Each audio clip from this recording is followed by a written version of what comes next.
friend. Give her a round.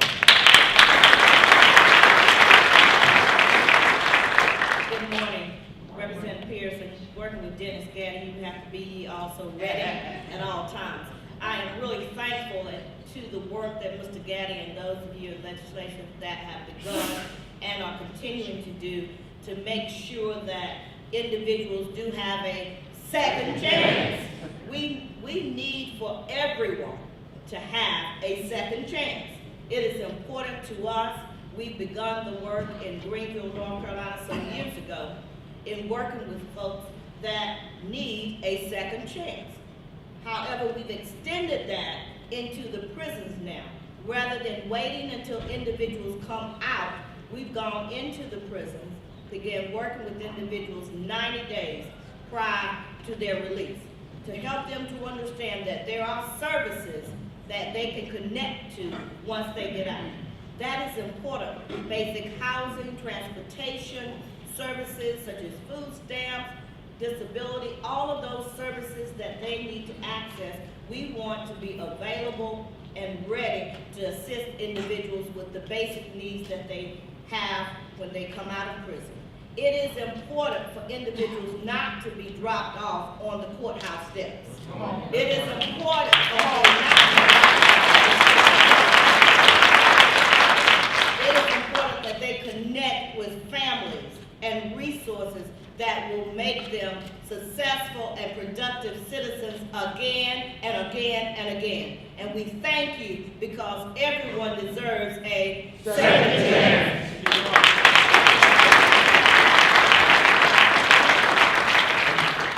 Finally, this is a young man who was one of my mentors. So when we first started this run 7 years ago, this is one of the people that I call on and continue to call on today. Probably not a week goes by that we don't talk on the phone 3 times a week. But running a powerful organization down in Wilmington, North Carolina called Link. His name is Frankie Roberts, the executive director. Give him a round of applause.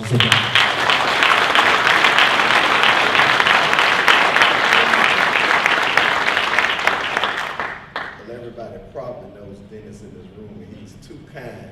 So with those words, I would say I'm just a reflection of him.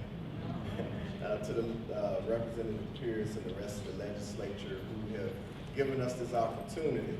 And when I say us, I have never been incarcerated, but I've done a whole lot of wrong where I should have been incarcerated. But I come to this work from being a sibling of a brother who spent most of his life addicted to heroin and in and out of prison. And over time, I became arrogant and unforgiving. So I come to this work as a person who just didn't have a forgiving heart. And fortunately, over time, God reached down in the cesspool of life and gave me a mirror and showed me if it wasn't for his grace, I could have been my brother. So I'm just thankful to be in this situation. I would like to acknowledge our team, because to do this work, if you don't have a good team, it's impossible. So if my team could just stand for a second that came with us.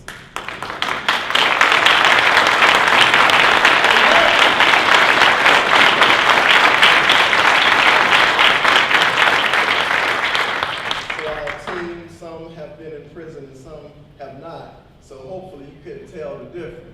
So that lets us know that we're doing a good job because we're all family. And we want to encourage everybody that it takes a whole community, a whole state to provide and pave the way for men and women returning from prison. And I just encourage us to continue to reach down in our heart and sing it from the mountaintop that we need people to have a second chance. And as we do that, then we'll be able to treat everybody like people. And we can remove all these labels and artificial barriers and separate us. Thank you for the opportunity. We're looking forward to the day, and let's keep up the good work.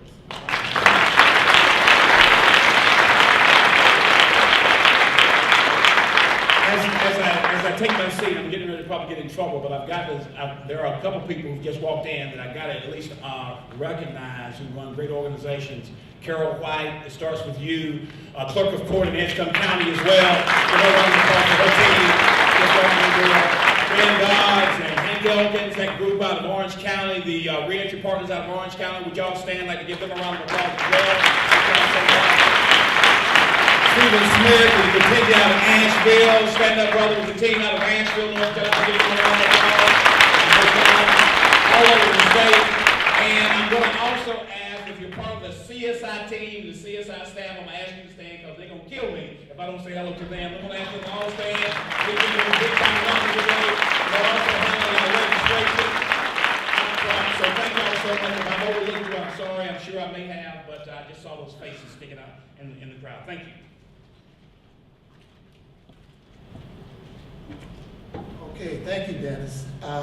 And I'd also like to acknowledge as part of our team of putting this together, the folks that have been working with the Second Chance Alliance and specifically Project Ricochet. We've got a Beanie Alabine over there that's working with us. Beanie.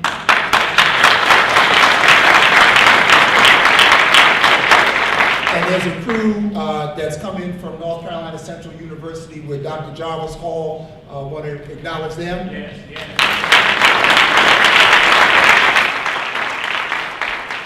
And we're waiting for either a bus load or some van loads of folks from Durham. I hope that they'll be here soon, but we'll acknowledge them. And anybody else, if we need to call your name, just let us know. We'll do it. Like Dennis said, you get in trouble sometimes. So the reason we're here, everybody knows, but we want to hear a little bit more. We've got a couple of people who want to share some very brief stories. And we've got two at least to start off with. Darrell Atkinson and Brother Williamson. We're going to ask you all to come forward and very briefly tell us your story. And I think Dennis may have one or two more lined up. We don't want to have an open mic because we know we could do that. We know we could do it. But just a couple of stories. And if you go too long, I'm going to go to my Apollo hat and get the hook and pull you out.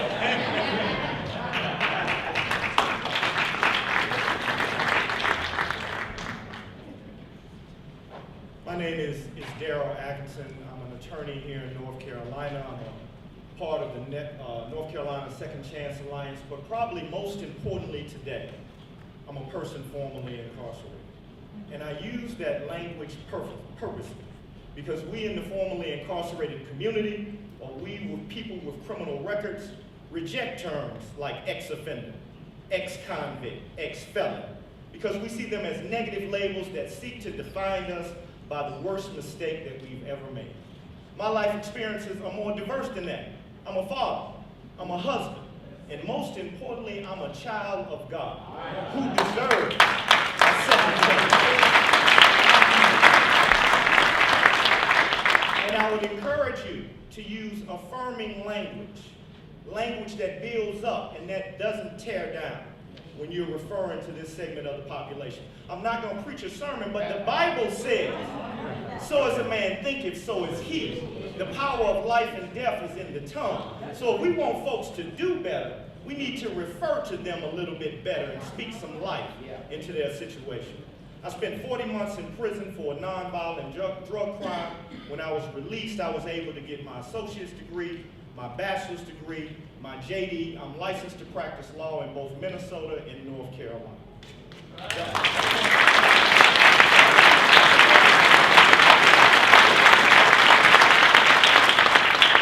And I can appreciate the applause, but don't get it twisted. It's through no goodness of my own. It's nothing but God's grace and His mercy. And the only thing that separated me from 100 other brilliant brothers who I left behind the wall was that I had a viable support system to return to. I had a mother who loved me, I had a father who loved me, who were willing to nurture me and nurture my dreams and not close any door, either mentally or emotionally, that I wanted to break through.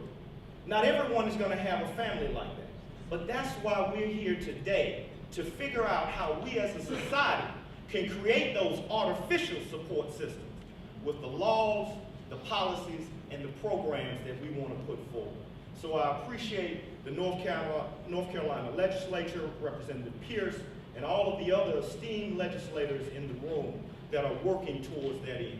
What do we want? Second chance. When do we want it? Now. What do we want? Second chance. When do we want it? Now.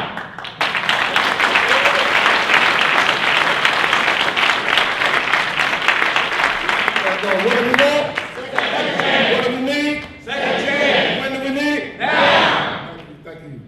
My name is Johnny X. Williamson. prison, and I had a few years ago I had a life sentence.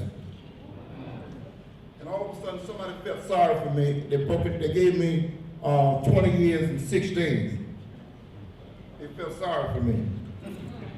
But I made 20 years and 6 days. I got out 15 months ago. But like my brother said, when I was there, I kind of educated myself pretty well.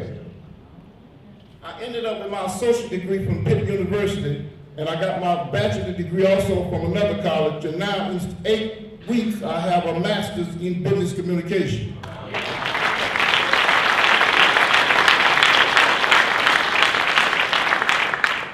And like you said, there's a lot of brothers who went to prison, just like some of us, with nonviolent crimes, have really educated themselves and tried to make themselves better. But most times when they come home, there's not a good community support group. And those groups who got a lot of money really don't go deep down into the real problem. Most times when you come home, only thing you really need is a job. Most companies will not give an ex-convict a job. So whoever can figure out how can you give an ex-convict a job, you're going to have the miracle key. What do we need? Secretary. When do we need it? Now. Thank you very much.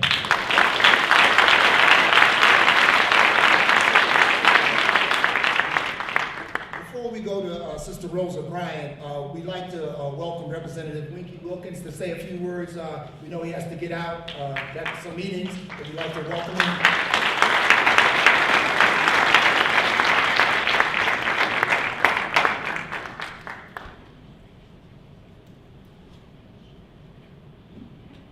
Morning, folks. I just want to show my support for what this program does.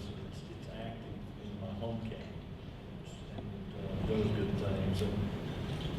And I support my friend Representative Pierce. He and I came in at the same time. I know this is his passion, and I appreciate that. I've heard family support system come up so many times. And part of my background is that Francis and I have a son who was rather rebellious when he was a 16-year-old. And you know, the support system can sometimes get worn out. I know we did, and sometimes you have to take a stand. So he missed a court appearance and wound up in jail. And I left him there. Heard about that at home every day.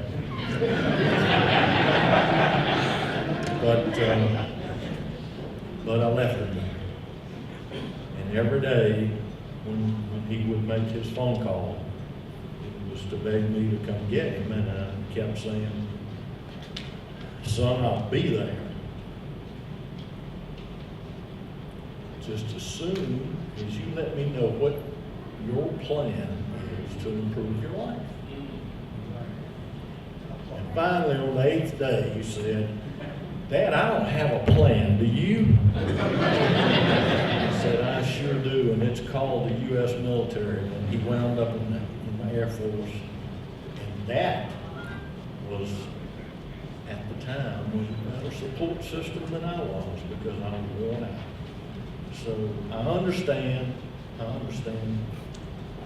the family dynamics, and I appreciate the families who wait, wish, finally get that wish.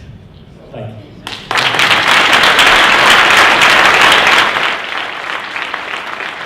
Wilson.